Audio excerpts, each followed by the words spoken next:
Corona की मुसीबत से पार पाने के लिए केंद्र सरकार ने पूर्णबंदी लागू की, लेकिन ये पूर्णबंदी लोगों पर मुसीबतों के पहाड़ की तरह टूटी। कई कंपनियां बंद हो गई तो कई लोग बेरोजगार हो गए। कोरोना का असर खेल जगत पर भी पड़ा। कोरोना की वजह से कई टूर्नामेंट रद्द हो गए, जिसकी वजह से कई नेशनल और स्टेट लेवल के खिलाड़ियों का हाल ये हुआ कि वो मजदूरी करने को मजबूर हो गए। एक ऐसा ही मामला सामने आया है उत्तराखंड से, जहां भारतीय व्हील चेयर क्रिकेट टीम के पूर्व कप्तान राजेंद्र सिंह धामी पत्थर तोड़ने को मजबूर हैं। कोरोना ने देश में लगभग हर इंसान की जिंदगी पर असर डाला है। हर क्षेत्र कोरोना से बेहाल है।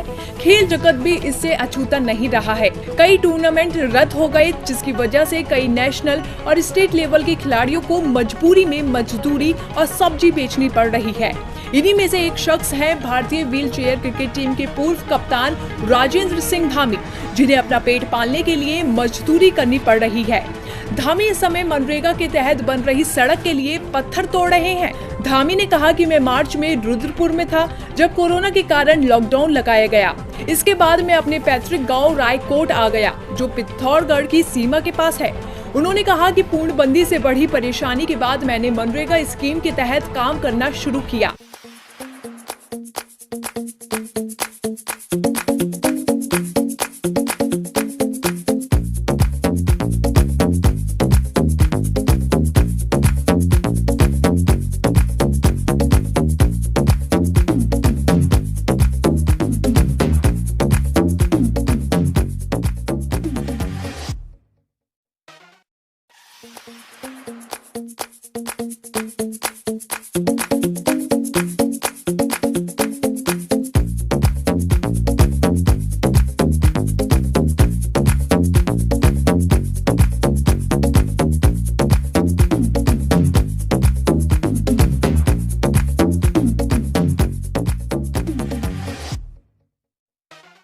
आपको बता दें कि इस हरफन मौला खिलाड़ी ने भारत के लिए 10 से 15 मैच खेले हैं और अब मनरेगा के तहत हर रोज वो 8 घंटे काम कर 400 रुपए प्रतिदिन के हिसाब से कमाते हैं।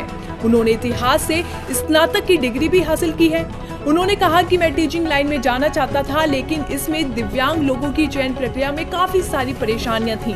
धामी ने ये भी कहा कि इस मुश्किल घड़ी में राज्य सरकार या खेल मंत्रालय की तरफ से किसी तरह की मदद नहीं मिली है। उन्होंने कहा कि जब चुनाव होते हैं तो सरकार हमें व्हील चेयर देती है और सुरक्षा गार्ड मुहैया कराती है ताकि हम बूथ पर जाकर वोट दे सके, लेकिन एक बार जब चुनाव खत्म हो जाते हैं तो वो हमें भूल जाते हैं। सरकार को हमें हर महीने आय का स्रोत देना चाहिए ताकि हम अपनी जीविका चला सके। धामी के हालात वाकई सरकार के उन दावों की हवा निकालते रहे हैं जिसमें उन्होंने दिव्यांगों की मदद का आश्वासन दिया था। ऐसे में सरकार को जरूरतमंद लोगों की मदद करने की जरूरत है, लेकिन शायद सरकार अपने गुणगान में इतनी मग्न है कि उसका ध्यान इन लोगों पर जाता ही नहीं है।